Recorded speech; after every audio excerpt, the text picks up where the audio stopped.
Welcome, ladies and gentlemen. Today I'm going to go over Cathie Wood and her ETF company, or I guess her asset management company, ARK Invest. Let me give you a little background about my knowledge of Miss Wood. I didn't really know anything about this lady, didn't hear anything about her. Actually, probably the first time I ran across the name was maybe about, maybe about 4 or 5 months ago. Several months ago, sometime in 2021, I believe. I don't recall when. Today is February 2nd, 2022. Now, I have mentioned her a few times recently in some of the webinars. Obviously very critical of this lady. In a certain degree, it's similar to, the situation is similar to, in more ways than one, Elizabeth Holmes. That is to say, I wasn't aware of Theranos and Elizabeth Holmes, any of the claims, until there was already some trouble, potential trouble in the works reported in the news. I hadn't heard about her, similar to Cathie Wood. And the reason why, folks, is that I don't pay attention to the media, right? So those of you who know about these things, maybe you should ask yourself the question if you're wasting your time with the media. Now, apparently, and I did a recent audio I made on Elizabeth Holmes, and as I mentioned in that audio, I didn't hear about her. I didn't hear about her company until just a few years ago when there were already problems. And I just couldn't believe, if I had, and apparently, I think most people that had heard about the company heard about it, I guess, initially through CNBC, Jim Cramer, and then, of course, it makes the media circuits, the financial media. But if I had known about this lady and her claims for her company, I would have come out very boldly and very definitively, and I would have claimed that she's a scam artist. It's a fraud. It's that obvious. I have a extensive background in the sciences, in the physical and the biomedical sciences, and I'm not sure that you need one, other than maybe to know what are some of the things that you have to know. There's no way some 19-year-old kid, I don't care if she graduated from chemical engineering, biomedical engineering, I don't care. If she got a master's, I don't care. PhD, it's all impossible. I talked about that. You're not talking about something very simple here like a Facebook or Airbnb, right? You're making a website and you leverage the collection of your cabal to get everybody to promote your website, to promote your business. That's what happened in Facebook. I've talked about that. Airbnb, the same. And of course, not only that, but Airbnb's case, and actually Facebook, they've used their connections in their to get away from criminal penalties and to bribe officials to allow the criminal business of Airbnb. Same thing with Uber. I'll go ahead and mention now, because I might forget, the whole thing with Cathie Wood, and I'm sure some of you, maybe most of you, know more about her than I do. I just typically don't waste time on things that are just, I already know the plot. I already know how it's going to end. And but Cathie Wood's whole pitch is amazing innovation, disruptive innovation, right? And it's funny because I don't think anyone said kind of the obvious, and that is, this is a lady who embraces, worships disruptive innovation, disruptive, innovative companies. That's her investment theme. Yet, I will guarantee you, if Theranos had made it to the IPO process before it was exposed as a scam, this would have been one of Cathie Wood's top holdings. I can guarantee you that. She would be the first person to buy it in the stock market. But anyway, my point behind that is that you have this lady who basically was I guess maybe second or even potentially third tier equities analyst at a small firm, a boutique firm. Now, I'm not quite sure. I didn't do the background. You can look into it. Apparently, she's from AllianceBernstein. And I would say, my guess is that she's probably from the Bernstein side. I don't know how long she was there, 10 years, 15 years, what have you. But I'll go ahead and tell you, I do know AllianceBernstein, and I've talked about this recently in another audio. And that is basically, this was due to the merging of Alliance Capital, which was a rather large mutual fund company, and Bernstein, which is a kind of asset management boutique company, very small. Alliance Capital was a very large mutual fund company back in the .com period. But what happened was with a lot of these mutual fund companies that were heavy tech, another one I remember that grew was very large. It was really small, but it became very large due to its very aggressive bets on the technology stocks, .com period, was a mutual fund company called MFS. I think MFS Global. And I think they ran into some problems as well. But Alliance Capital, and I told this story before. I go ahead, I guess I give it a quick rundown on the story now. But I remember Alliance Capital because I was actually involved in advising the company, advising some of the fund managers when I was working at Bear Stearns. And there was a particular call that I remember, and I haven't thought about it much, maybe 5 times over the course of 20 years. But I hadn't really thought about it. But considering, how long it's been, it's still pretty close to my memory. I remember exactly where I was. And I can see myself in the library area of Bear Stearns, where I often took a lot of my calls. And it was during that period, by the way, that I really realized and understand I didn't have a whole lot of experience. I was a new guy. This was about when I was talking. I was advising. I had landed some big customers, some big institutional customers, from executive management of Fortune 100 companies to large mutual fund companies. Alliance Capital had to have been the top 5 mutual fund in terms of size at that time. I also was working with some large multi-billion-dollar pension plans. But anyway, and also corporate treasuries. But I was still new. I don't know anybody. I'm not bragging or anything because it's not a big deal. It's a sales job basically. But I don't know anybody who had been in the industry for as short a period of time as I had and landed institutional clients. I wasn't in the institutional division. I was in private client services, right? So I think that it's safe to say I had a very promising future in that business if I had chosen to stay. But I was pretty disgusted with what I saw in the .com.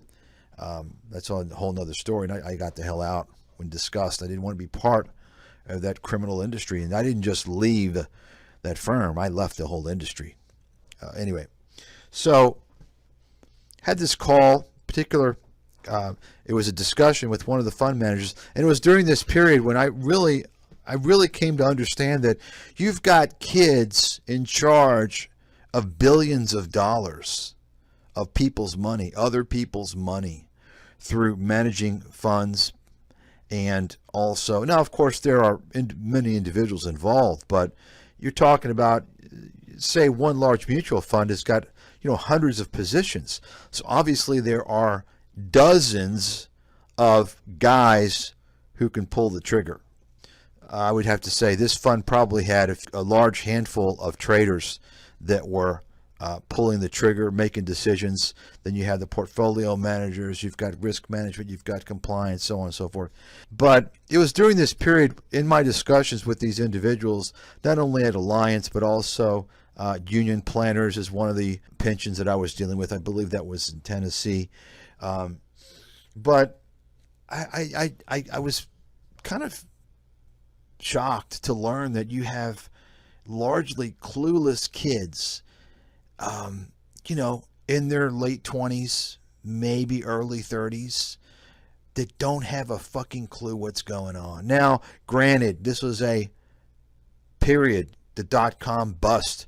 It was, nobody really understood what was going on a whole lot. But you can say the same thing about the financial crisis, right? So it's not as if you're talking about once in a lifetime. You're going to have these periods periodically where very few people have an idea what's going on. So you have people there in charge of these huge funds that are clueless. But anyway, let me get to the point and let me just move on now. I don't want this to be about Alliance, but the bottom line is that fund manager was asking me, wanted my opinion. They were the number one shareholder of WorldCom. You can look into the company if you don't remember it. MCI WorldCom. They had about 100 million shares, I do believe, at the time. And, this had shrunk down from, I guess, a stock price of maybe 60, 70 bucks. So you can imagine we're talking about a cost basis probably of several billions of dollars. And when we were speaking on the phone, I believe it was around $4. So they were looking at around $400 million. They were the number one holder. And this, understand, WorldCom was a major company, very large market cap, but, it encountered a lot of problems. And the fund manager asked me point blank, do you think I should buy more? I was, he told me their situation, and I said, hell no. And that was it. I didn't, I just said I would stay away from it. And immediately when he asked me that, I remember thinking to myself, like, you're going to add more. This is a penny stock now. That's a whole new ball game. You guys could get in trouble for that, right? Well, turns out WorldCom blew up, went bankrupt. You can look into it. Accounting fraud, Bernie Ebers. And it's an interesting story. I'm sure you can find a documentary on it. But turns out that I didn't follow the case, but I think a few years later I noted that Alliance got sued by at least one state from the pensions that they were managing because of their irresponsibility in WorldCom. I mean, think about that. And then nobody knows I was behind the phone trying to stop them from blowing up. And by the way, I got not a single penny. So this guy, he wanted to buy, and what ended up happening is they doubled their stake. They doubled down. He wanted validation. He wanted somebody who was going to validate what they wanted to do, right? He wanted to hear someone to cheer him on. And the reality is that if I had agreed to that, said, yeah, sure, I could have probably, if not have gotten some of that trade executed through Bear Stearns with me to get the commission on that, then certainly I'm sure I could have gotten a future trades if I had agreed to that. And I wasn't going to do it. I didn't realize at the time, but probably nobody else in my shoes would have done that, because all they care about is making the commish, the money, right? But it's kind of interesting when you think about it. You're talking about billions, tens of billions of dollars at stake, because not only the 400 or 500 million dollars that Alliance decided to throw away, more than doubling its stake on WorldCom, but also the lawsuit that ensued because of that, and many other problems that the company faced, which I think this is why they merged with Bernstein, by the way. So the point, getting back to Cathie Wood, is it's not as if she was some big-time analyst at Goldman or JP Morgan or something. Even if she were, these analysts are not that impressive. So that's a whole nother topic of discussion. I'm not going to get into that. So you have Cathie Wood, at least, she has been in the industry a long time, which is good. She should have a general understanding of what's going on from many aspects of things, right? From a operational standpoint, obviously as an analyst, you should be able to responsibly put together a strong, legitimate team of researchers, of equity analysts, and of risk managers, to come across with some good research. Now, one might assume that that is the case. You look at the website here, and you can see your disruptive innovation ETFs, how to invest. And so we'll just briefly look at her ETFs. So you have ARK Innovation ETF, and this is the one, well, I guess many of them are in trouble. ARK Innovation is down by, I think, a little more over 50% from its highs about a year ago. ARK Next Generation Internet ETF. And of course, the ARK Innovation is the largest of the group here. ARK Genomic Revolution ETF, ARK Autonomous Tech and Robotics ETF, ARK FinTech Innovation ETF, ARK Space Exploration, ARK 3D Printing, ARK Israel Innovative Technology, ARK Transparency ETF. So, and excuse me, by the way, if I'm reading this maybe not exactly, because I'm sitting back kind of relaxing in my chair. But the one thing I'll go ahead and say, folks, is you got to understand something, okay? And this is the value of having a financial advisor. Now, if you're buying these ETFs, most likely you're buying them on the market. You're not dealing with a financial advisor. And the value in a financial advisor, if they're responsible, and I'm not going to sit here and tell you that you're going to get a responsible financial advisor at a discount brokerage. You may or may not, but I wouldn't bet on it. But if you're with going through a financial advisor and they actually are responsible for your account, that's another reason too, by the way. It's not necessarily that let's say, the Schwab brokers aren't maybe, although generally speaking, I think it's fair to say they're not going to be as experienced, they're not going to be as competent as a full-service broker. There's always going to be exceptions, right? You're going to have some incompetent dumbos working at a JP Morgan Chase or where have you. And you'll have some more competent, more experienced individuals working at Schwab. But it's mainly that it's a different business. So if you have an account at JP Morgan or Goldman or Merrill Lynch, then you're assigned a broker. And that broker is responsible for you. Not only is he getting the direct commissions or a cut of them, but he's responsible for you, right? Whereas a discount broker such as Schwab or TD Ameritrade or Fidelity, they're not. There's no responsibility there, and they don't have as much experience typically, so they may not say, hey, you know what? If you're dealing with these ARK ETFs, be careful because they're very concentrated. They're high-tech sectors, right? So first of all of these ETFs, for the most part, are high-tech. So you're dealing with a large amount of risk. Second of all, you could argue that aside from the somewhat cyclical nature of technology, somewhat, and certainly high volatility of high-tech, high growth, you're also dealing with the other issue that these ETFs are very focused, right?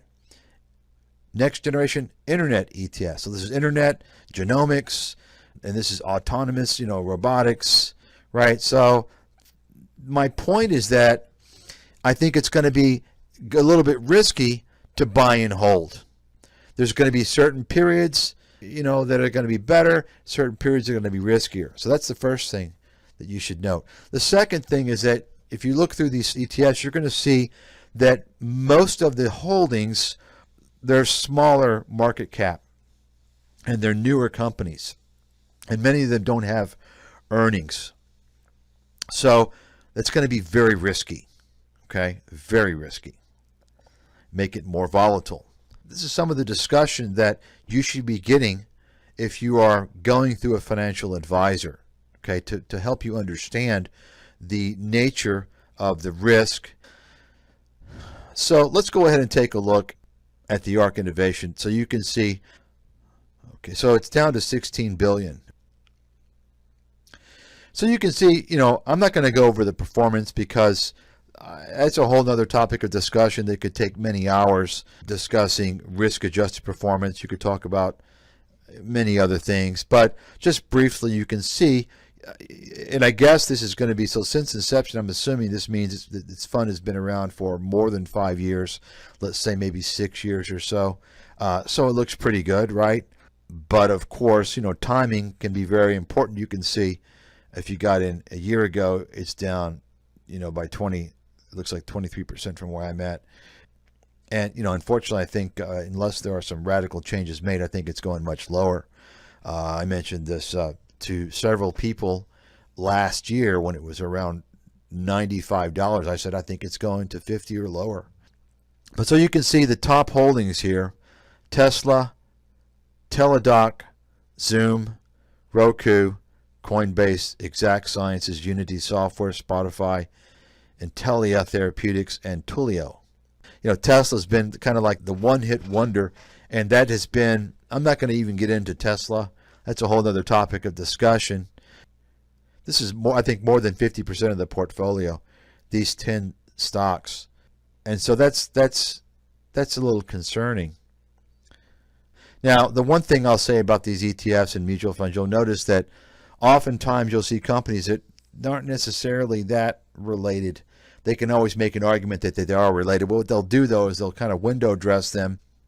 What I really wanted to talk about in this video is I wanted to go over her staff. But before I do that, you have to understand, and I haven't even seen all the pitches. I've seen maybe a total of 20 seconds of pitches of they pitch you all this innovation. Innovation drives growth, right? And you know what, folks, that's not necessarily true. Innovation is certainly a key to certain types of growth, but you have many different steps from innovation, right? Innovation doesn't, if it's innovation is the key, then just go and invest in a bunch of university labs, right? R&D labs. After innovation, you have to have commercialization, right? And the steps to get from innovation to the market, to a business that's generating revenues and ultimately making a profit, that's a big process. So, you have to understand it's not just about innovation. I've seen some incredible innovative firms not do shit. So keep that in mind. Now, the other thing I wanted to mention before I get to the main focus, and that is, of course, we're going to take a look at her staff. And, this is a lady who doesn't have a technology degree, nothing, or I guess, science-based. When you hear a technology background, it would have to be somebody that has an expertise in technology. And then, of course, that's an open can of worms. What do you consider technology, right? I wouldn't consider software programming a technology, understanding technology. That's not understanding technology.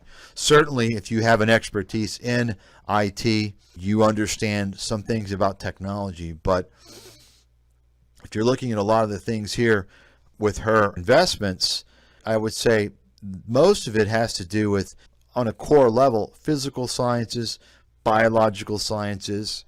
You can see, 3D printing is pertaining to science applications in manufacturing. But obviously, where does 3D printing come from? I've told this story a few times before, and that is, people heard about 3D printing. I guess the bubble maybe was, 10 years ago or 8 years ago, something like that. And I was just kind of laughing because they acted like it was something new. And I saw a 3D printer 30 years ago. Had an engineering department that was being used for automotive engineering. So it's been around a long time. Of course, Cathie Wood is going to tell you, oh, but you don't understand. It's rapid, innovative improvements that we're seeing now makes it really relevant. And that's all a bunch of nonsense. That's what her whole pitch is about, is that she claims that the convergence of all the innovation, the speed at which the innovation is occurring, and the convergence of all these different technologies, we've never seen it before. That's a lie.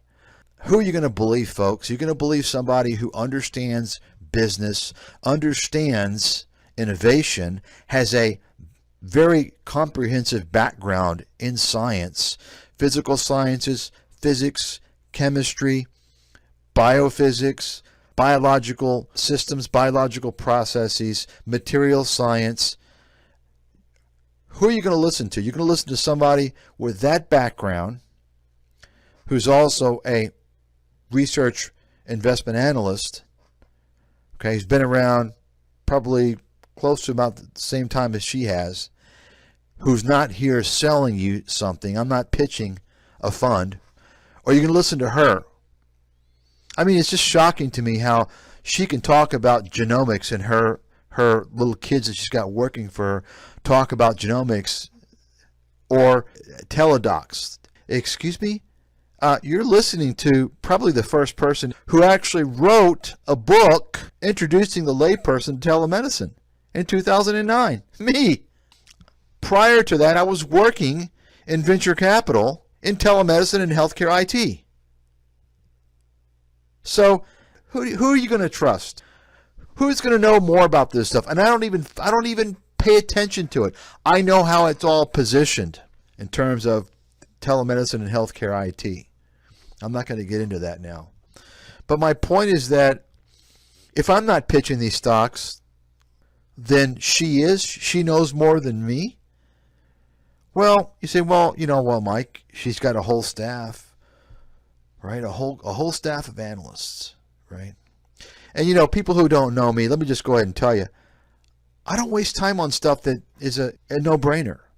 If I don't see something there, I'm not going to go in there and prove to myself in detail that there's nothing there. Life is too short. I'm too busy. There's too many things going on. If I spot nothing there, I move on. And I gravitate towards things where there's more certainty. Okay? I'm not always right. Maybe I miss some things. That's fine. But I don't blow up like Cathie. You can see her funds are blowing up. So let's take a look now. Let's find out. You can go ahead and read all this nonsense. I mean, look, Cathie Wood is a con artist. I think that she's a con artist, and I think that she is ignorant, an ignorant con artist. If the two designations can coexist, I think in her case they certainly can. This is like used car sales, is what she's doing. And I'm going to release something here. I told people I was going to release it before. Matter of fact, let me go ahead and show you here. There you have it here, folks. So I remember this report back when I was working at, this was Payne Weber, which was bought by UBS. And Ed Kirshner, I remember this because this was a big deal in the industry. My friends who worked at Smith Barney, they were dying for this, the cassette recordings for this and the research. And this was the big, Ed Kirshner was the chief investment strategist of Payne Weber. This was released, I think, in 1998. And it was a sales pitch. Is all it was. This is what Wall Street does, folks. And they had a theme, the New Millennium American. And of course, this was based upon the acknowledgement of, and this is probably to some extent, I think Harry Dent probably attached himself to this, the boomers, right? The baby boomers. And it was based upon all of these little mini themes that were focused on the baby boomers. And they give you this really nice narrative, and you can see how long it is here. It's how many pages? 22 pages. Go through and read the whole thing, and they go through and tell you what stocks they recommend and why and what's going to happen and this and that. And we'll go ahead and take a look at the page here, the page recommendations. So you can see here, and it's not, it's not out of control actually. Given this was towards the peak of the .com, you can see it's not a tremendous amount of high-tech stocks. There's a lot of really good names there, right? But the point is that this was all driven by this whole theme, right? And, Cathie Wood's done the same thing essentially, except it's almost as if it's almost as if she should have launched her ETFs 25 years ago. Because we were hearing during this time, understand folks, I think that the human genome was sequenced around 1999.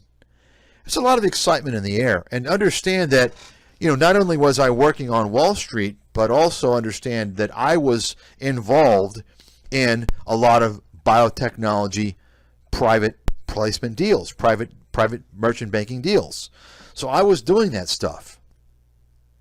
If you look at Cathie Wood's theme, it's all about high technology, right? So you would think, well, she's high on genomics. She's got a genomic ETF, right? Well, the excitement was actually back in 2000, right? There's a lot of excitement. Of course, she's telling you now that, now it's the genome was sequenced 20 years ago, and now it's so much cheaper, right? Things are converging.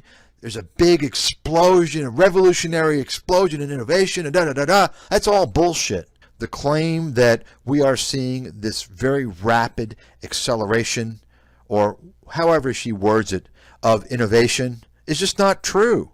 It's not true. I want her to prove it to me. It's not true.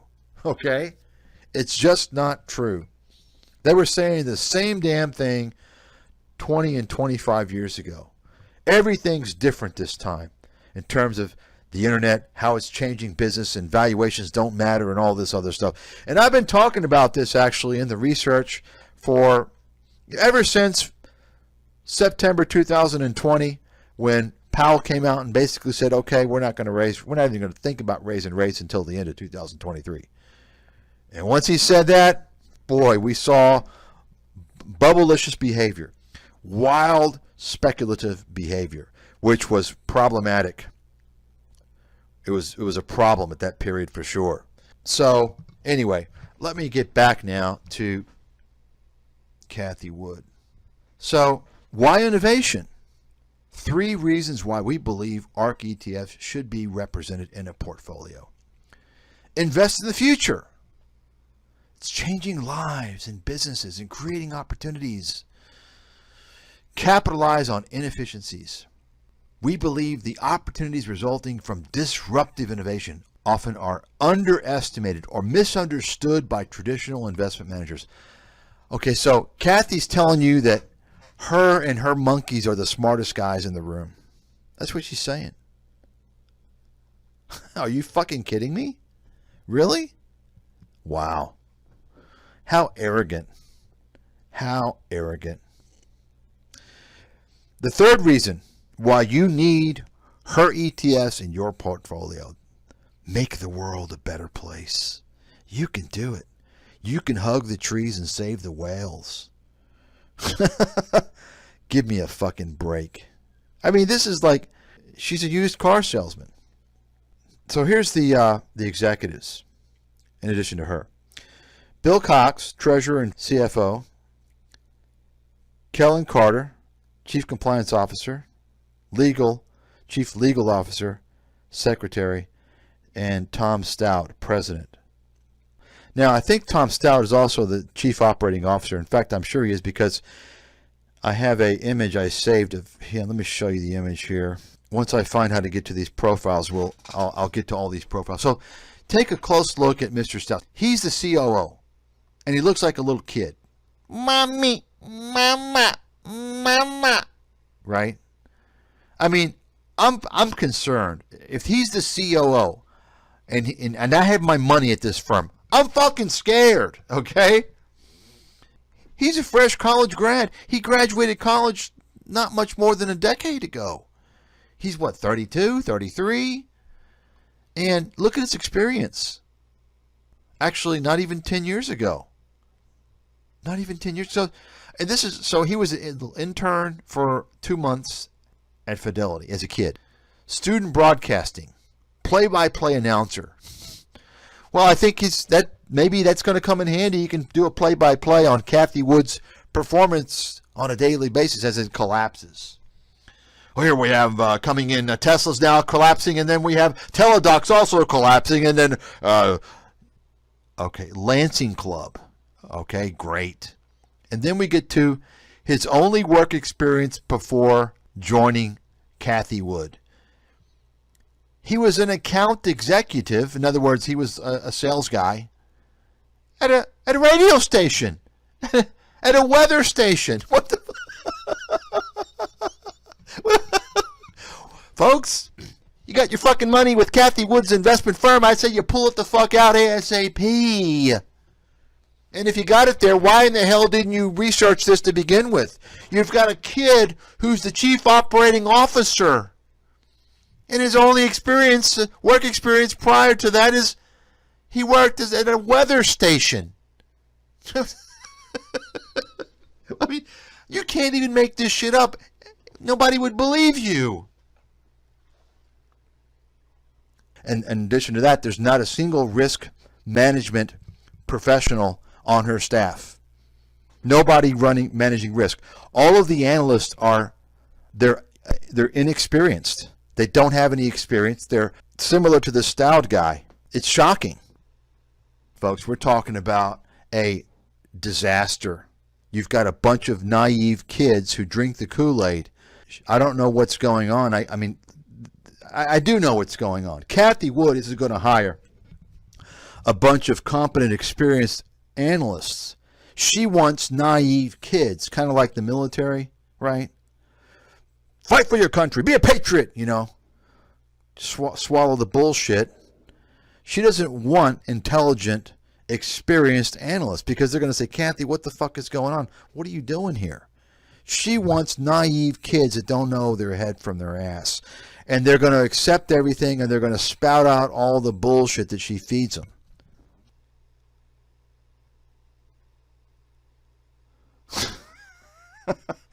Yeah, okay. Innovation stocks are not in a bubble where they're in deep value territory. This was written when? Well, Cathie, yeah, I don't think it's turning out. And it's amazing to me, by the way, this lady who continues to claim that, you know, deflation, that's going to be the problem. It's a fucking idiot. And she doesn't understand, obviously, or she's in denial that her stocks are going to get hit the hardest by an increase in interest rates. And that's already being reflected in the stocks, in many of the stocks right now. That's why they've collapsed to a large degree. There's many other reasons, of course.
There are two fundamental reforms that we need is to get adequate capital and two, to get far higher levels of enforcement of fraud statutes. Existing ones, I'm not even talking about new things were being done which were certainly illegal and clearly criminal in certain cases, which, I mean, fraud is a fact. Fraud creates very considerable instability in competitive markets. If you cannot trust your counterparties, it won't work. And indeed, we saw that it didn't.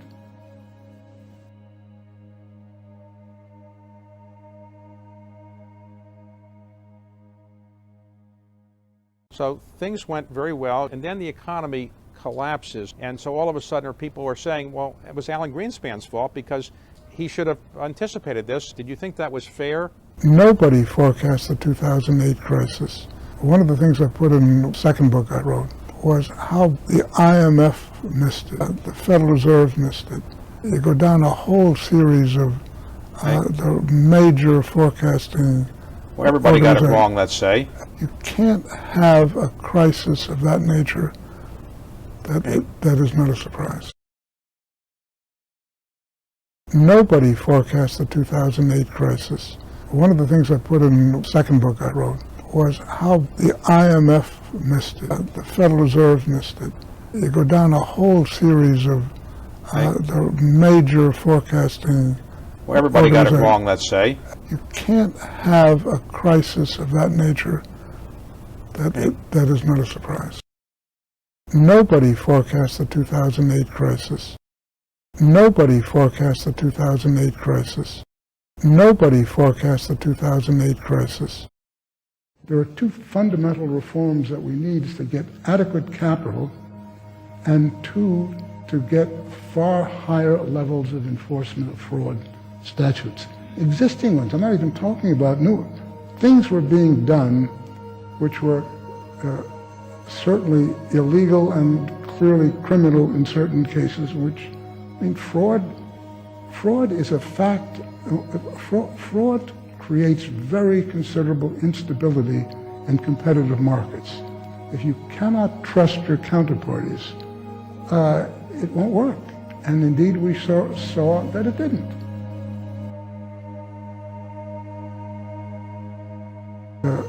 Certainly illegal and clearly criminal in certain cases, which, I mean, fraud is a fact. Fraud creates very considerable instability in competitive markets. If you cannot trust your counterparties, it won't work. And indeed, we saw that it didn't. Certainly illegal and clearly criminal in certain cases, which, I mean, fraud is a fact. Fraud creates very considerable instability in competitive markets. If you cannot trust your counterparties, it won't work. And indeed, we saw that it didn't.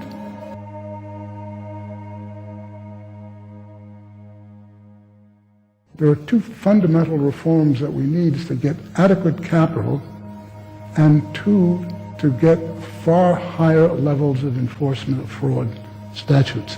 Existing ones, I'm not even talking about new. Things were being done which were certainly illegal and clearly criminal in certain cases, which, I mean, fraud is a fact. Fraud creates very considerable instability in competitive markets. If you cannot trust your counterparties, it won't work. And indeed, we saw that it didn't.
Nobody forecast the 2008 crisis.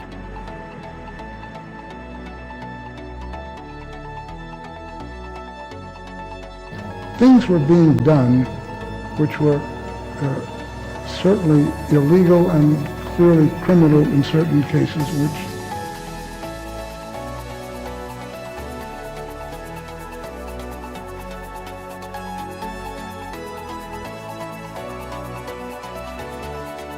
nobody forecast the 2008 crisis.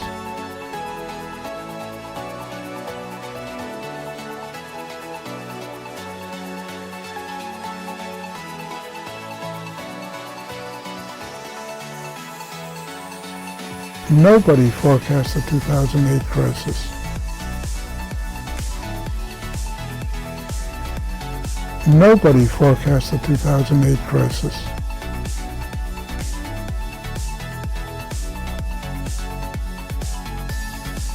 Nobody forecast the 2008 crisis.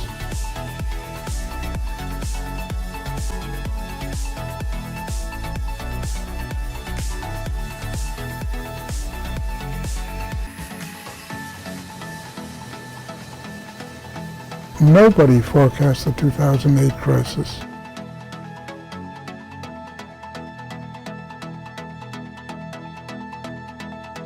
Nobody forecast the 2008 crisis.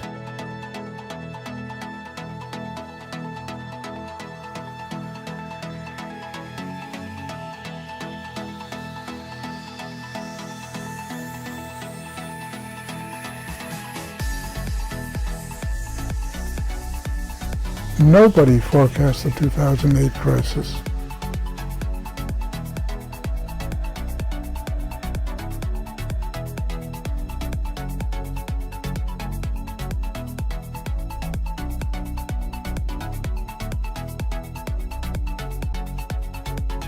Nobody forecast the 2008 crisis.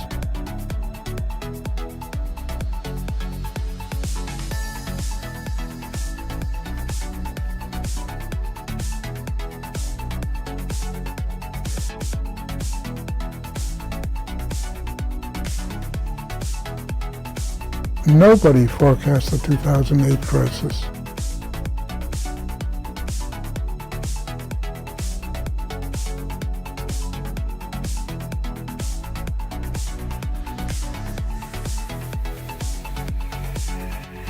Nobody forecast the 2008 crisis.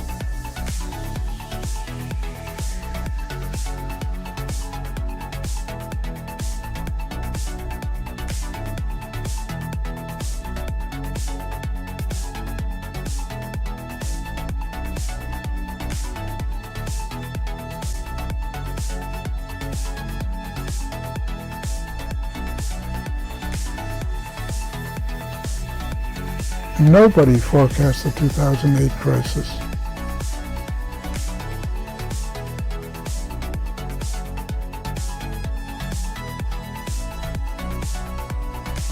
Nobody forecast the 2008 crisis.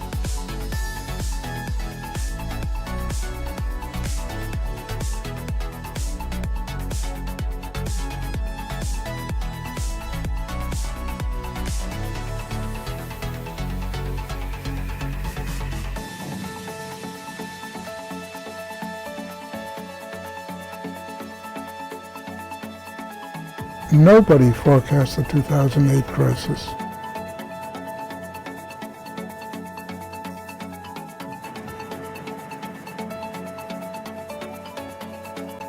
Nobody forecast the 2008 crisis.